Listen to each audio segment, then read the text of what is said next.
So we're on Daf Nun Amid Beis, and we're studying an Agadita here based on a pasuk in Shmos Lamed Daled, and the pasuk says Erech Apayim. Amongst the Yud Gimel Midas Harachmim, there's Erech Apayim. What's Erech Apayim? Lo ksiv Erech Af. Apayim is a lashon rabin. Should have used the lashon Yachid, Erech Af. So the answer is that if it would have said Af, the implication is that he's marich umamtin lihipara mi ovre ritzonum. But erech apayim is ritzonos in the plural, and that teaches us that he's marich two ritzonos. One is he's marich ritzono milahotiv litzadikim. He delays, so to speak. Marich means delay, paying up and rewarding the tzaddikim, because God wants to ensure that it's the main reward for the tzaddikim will be given in Olam Haba. And the Rishonim, once again, instead of punishing them immediately, he waits until they come to the next world and posthumously, and then they get punished. Tana Rabbanon. Okay, now we're going to get back to Takola Birshus Harab. Lo Yisakel Odom Birshusa L'Shus Harab. When a person clears out debris or stones, make sure that he doesn't push them into Rishus Harab, because that's called Chofer Bar B'Rishus Harab. U'maisa b'adam echad shayu mesakel Birshus L'Shus Harab u'motzo chassid echad omer lo. The chassid say to Reka, you're an empty person. In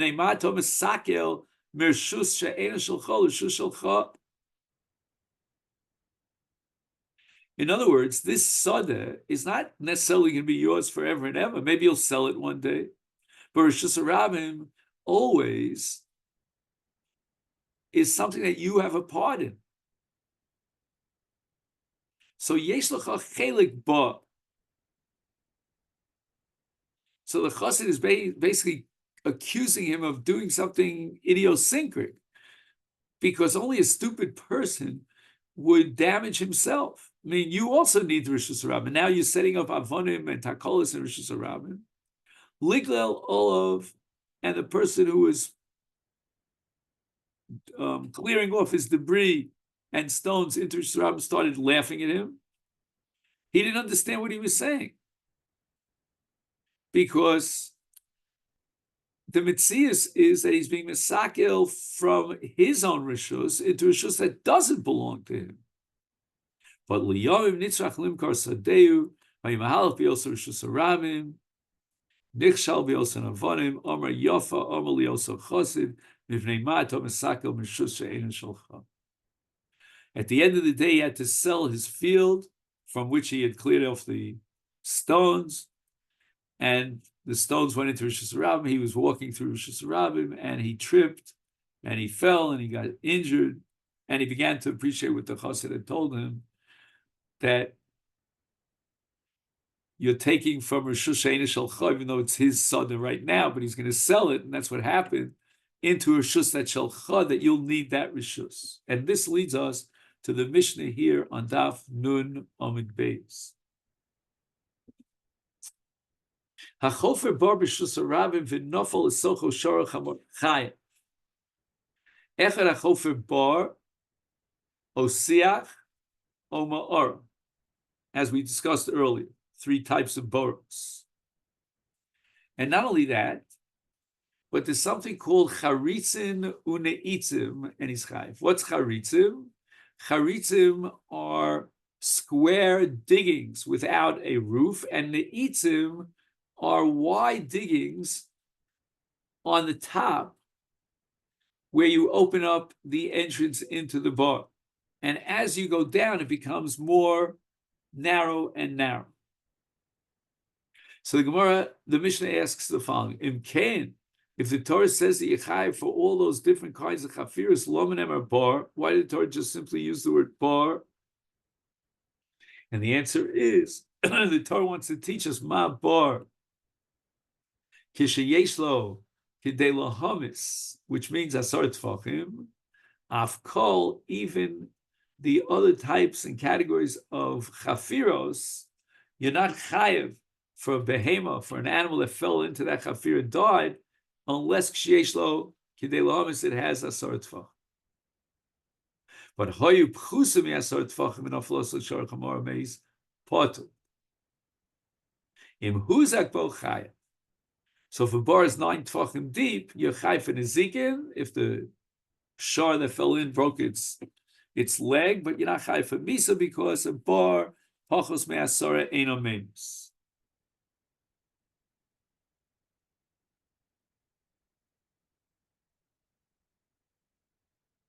Now, in the note here, he quotes the sheet of Sumchus, that Sumchus has for nezikin a minimum of shlosha tfachim li orko and 4 tfachim li rochbo.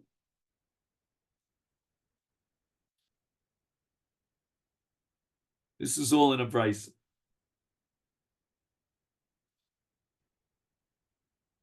So Gemara says the following: Omar Rav, bar shechayvel of Torah lehavlo velo lechavota. Meaning, if you dig a bar in Rishus Harabim, and now let's assume that Rav Yosef's pshat, that both Rabbi Kiva and Rabbi Shmuel agree that you're chayev in the case of bar b'rishus.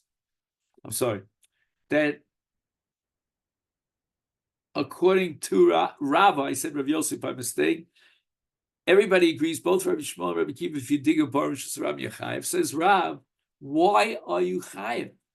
Because of chavota, because of the impact of the shore that fell and hit the ground of the bar? That doesn't make sense. You don't own the ground of the bar. It can't be your mazik, right? The Torah says you're chayev because you own a mazik. And the answer is because you created hevel. In other words, the air in the bar it endangers, in this case, actually killed a shore that fell in.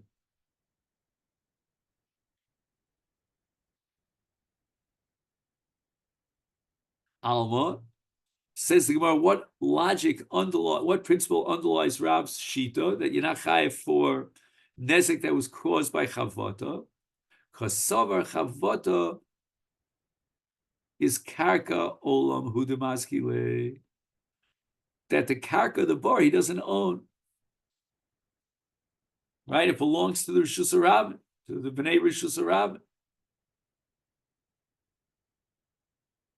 But in the case of Hevel, he created that Hevel, it didn't exist, and therefore he's chayev for Nizkei Hevel.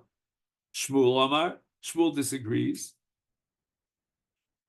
Lechavlo, v'kolshkein lechavloto. On the contrary, there's more of a reason to say that the Baal Bar is chayev for chavota than there is to say that he's chayev for Hevel. But in both cases, he's going to be chayev for nizikin. V'im tomar lechavota omra Torah v'lo lahavlo. So maybe you're going to say that what the Torah had in mind is chavota. It means that the karka would not have damaged the shore if not for the fact that he dug a bar. So maybe he's not chayev for hevel. And the answer is no. HaTorah he'ida ala bar vafilu mole sfogin shel tzem. In other words, on the bottom of the bar, he puts a cushion, and the animal fell on the cushion. So there was no real impact, no chavot, and yet the Torah says yechayev. It means that yechayev for hevel. So according to Rav, you're only chayev for hevel. According to Shmuel, you're chayev even for hevel. My beinayu ika beinayu di ovad gova b'rshus harabim. So he creates some sort of a heap. In Hebrew, it's called a tail. B'rshus harabim, it's asar tfachim high. Rav, according to Rav, Agova lo mechayev. There's no hevel. Ushmuel Agova nami mechayev. He's chayev because Shmuel says he chayev for chavota and karka in Rishus Harabim. So, what difference it make, according to Shmuel, whether you dig below the ground or you create a hill? What word am I looking for? A heap, like we said before. My time of the Rav. Why does Rav insist that you're potter for chavata? The Omar Kra, because the pasuk says v'nofal. Right? It says v'nofal shama shor o chamor, and the meaning of the word v'nofal is ad sheyipol, which means derech nefila, and he fell into the omek habar.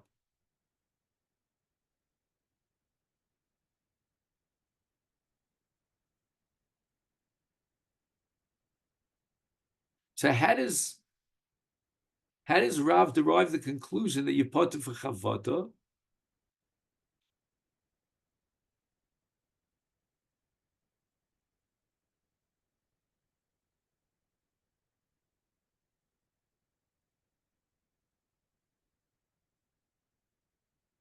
So I think what it means here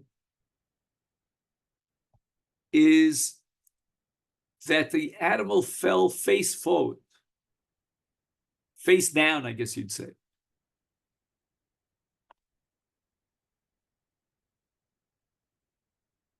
So since the mouth of the animal is falling down into the bar, it breathes in the hevel, and that's what kills the animal.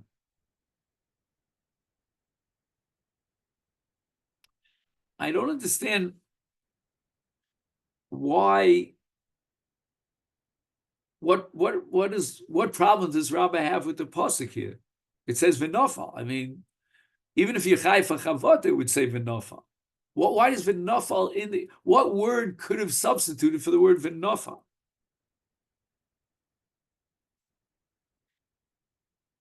Let me just see here in the Masechet if he enhances our understanding of this Gemara.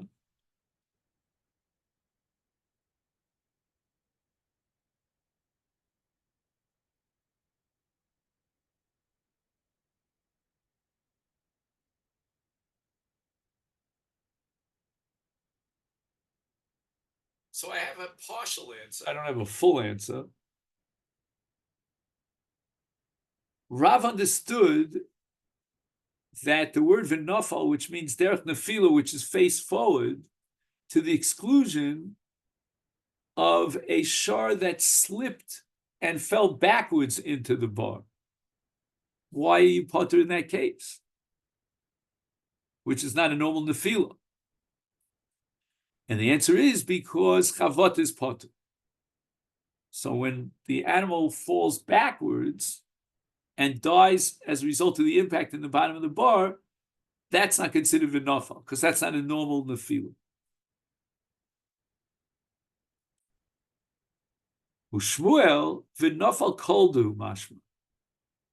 Shmuel understood the word v'nofal is a generic term that could include within it any nefila, whether it be a nefila forwards or backwards.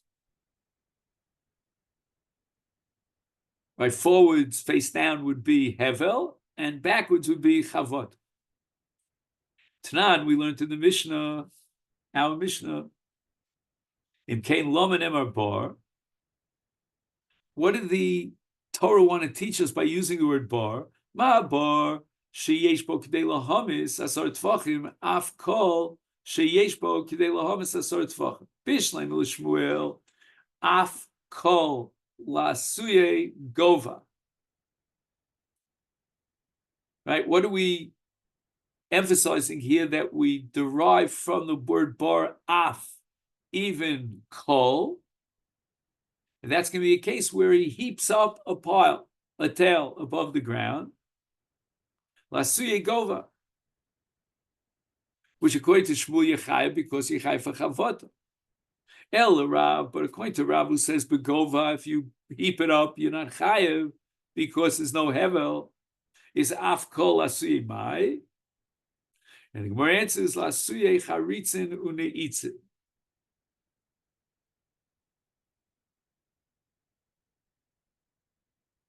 Right, and we said that there was a chiddush in Charitzin and Neitzim,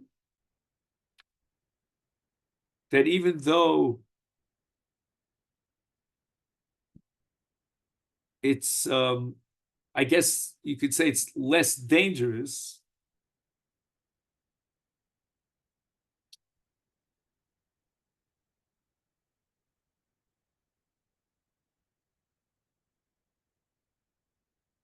so the Gemara asks, Charitzin uneisim behedjek tonile. How can you tell me that the Mishnah, when it says from bar we learn af kol to include charitzin and eitzin, it says charitzin and eitzin explicitly in the Mishnah. And the Gemara says, Tani v'hadab mefaresh. The Tana tells you the chiyuv in all types of boros, and then it specifies exactly which types of boros you're chayav for. So Gemara says, V'hani kulu, the ktani, all these types of chafiros lomali, ditana bar, havamina, bar asara hu de ispe, dispe havla, mishum de katim ukricha. Right, it basically has a round, narrow kind of opening, and therefore the avir is very warm. Aval siach the arich, but a siach is longer, so it's got more length and width. Is ema, maybe in this case, the air within the siach, the shiach, is less warm. Ubasora lesle havla, and even though it's 10 tfachim deep, there's no hevel that can kill any animal. So the Tana had to mention it to teach you that even here the shear of chiyuv misa, if the animal falls in, is the same shear of 10 tfachim. The itana shiach hava, I mean, I would say dafka shiach asara hu de ispe havla mishum de kotin, right? It's in width, it's very narrow. So therefore it has hevel. Aval ma'ora de merabye, ma'ora is square and it has width. And therefore maybe there's no hevel. Ema be'asora les behavle. And therefore the Tana had to teach me that you chayav even for that, if it has asor tfach. Ve'itana ma'ora, if the Mishnah had only mentioned a bar shiach u'ma'ora, hava mina ma'ora bi asara hu di ismei havla, mishum de matlala. Right, because it's makura, right? It has a ceiling over it. Aval charitzin de lo metaltale, so they don't have a ceiling. Ema be'asara les behavla. Be'itana charitzin havamina charitzin is be'asara hu dispe havla mishum de les be'revicha milamala tfei mitatoy. It doesn't have that open space up on top in the entrance into the bar, which is wider than that which is below it. So it means, therefore, that it has a great deal of heat inside the choritz. Aval ne'itzim derivche milamala, but the ne'itzim that have a wide opening, tfei mitatoy, much wider than the bottom, there I would say, ema basara les behu havla. Maybe if it's only 10 tfachim deep, it doesn't have havla. Is kamashmallah. And the Tana wants to teach us that in all these chafiros, 10 tefachim is enough to create a hevel that will be mamus. Okay, I know we're going over time, but we'll see if we can finish the daf. Tonight we said learned in the Mishnah Hayu psuchimi asarat pchusimi asarat tefachim nafal sheshar chamar v'meis potter because it doesn't have the omek of 10 tefachim. V'im huzak bo chayav. So Gemara is now assuming that he's chayav because of the hevel that killed the shor, and therefore maybe we should make no distinction between misa and nezikin. If it has hevel, then it could kill the shor that falls into it. So therefore it's difficult. Nafal esocho shor chamor meis potter, my timer, why is he potter? La mishum the lesbe chavata. Now we said that that according to Shmuel Yechayev even for chavata,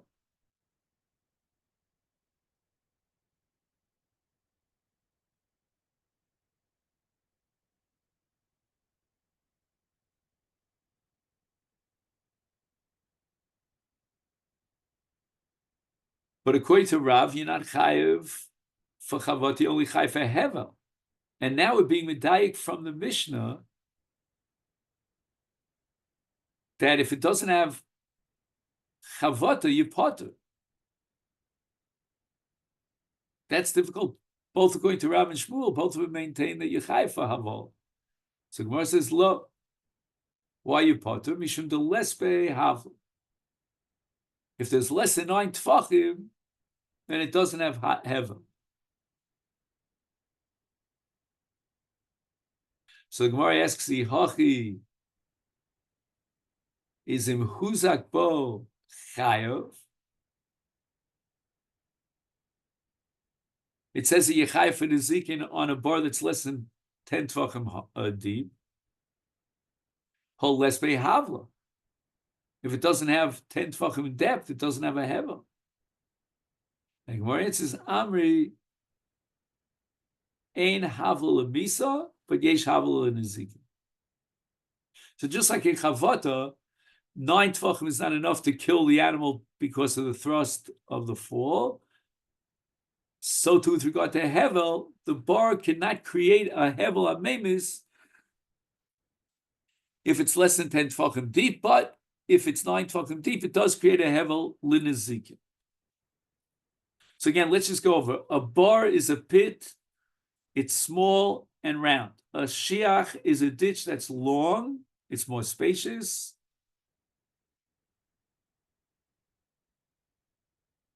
But it's narrow. And a ma'ara is called in English a vault, which is squared in its shape and allows circulation of the air. Charitzim are uncovered, squared-off pits. They are not wider on the top than on the bottom. And the itzim, which is called in English a wedge, is like pits, which are wider on top than on the bottom. Hahu tar de nafal arisa de deloy. So it was a story in which a shor fell into a water, emas mayim, and it was 6 tefachim deep. It was used for irrigation. V'shachte more.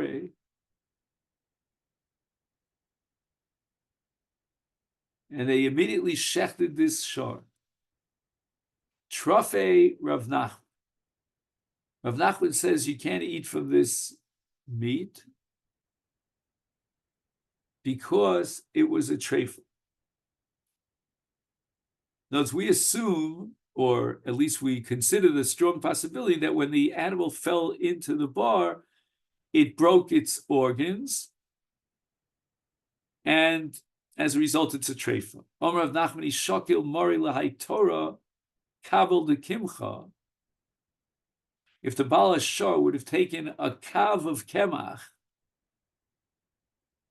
for the money that he needs on the route, on the way, the Azal Tanad Be Midrasha, and he would go to the base medrash to clarify this din of the shor before they shechted it.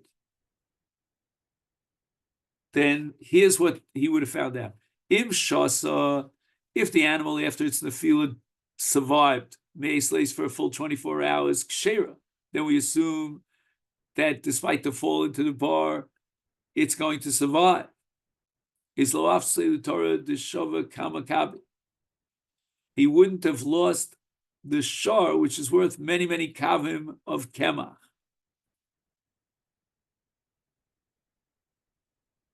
In other words, instead of immediately after the nefila shechting it, he should have waited 24 hours, and maybe the animal would survive for 24 hours, and then we would know it's not a treifa. Alma, we see the kasavar of Nachman, yesh chavata b'pachos me'asara. In other words, Rav Nachman, who was choshish for a treifa, was considering that the animal was a treifa, even though it fell into a bar that was less than 10 tfachim. So the Gemara asks, Eisvei Rav Rav Nachman, what do we do with that Mishnah? The Mishnah says, Hayu pchusim me'asar tfachim v'nafal socho shor chamor meis potter my timer la mishum de les be'havola or les be'chavata. So therefore, it wouldn't have become a treifa if it has less than 10 tfachim in depth. And the Gemara answers low. On top of Daf Nun Aleph, that's not what is going on over here. If the bar is less than Asara, it doesn't have Chavat and he's Potter. But nevertheless, it became a treifa. Potter mishum de les be'avola. So if Nachman is going to go like Rav, that the reason why the Torah says Yechai for bar is because of Hevel, and there's no Hevel if it's less than 10 Tvach.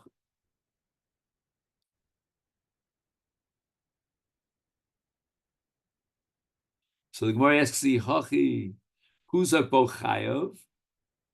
Why does it say that even if the bar is less than 10 Tvachim, he has to pay for injuries in the Shah? There's no Hevel. Amalei in Ein Hevel Lemisa, but Yesh Hevel in Ezekiel. So he's potter on Misa, he's chayav on Ezekiel.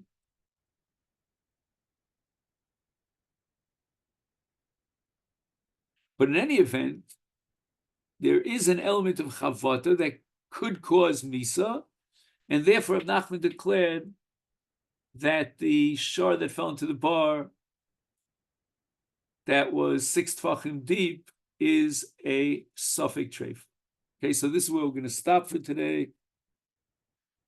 And I will wish you a great Shabbos, a meaningful fast.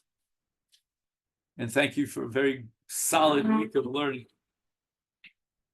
Bye-bye.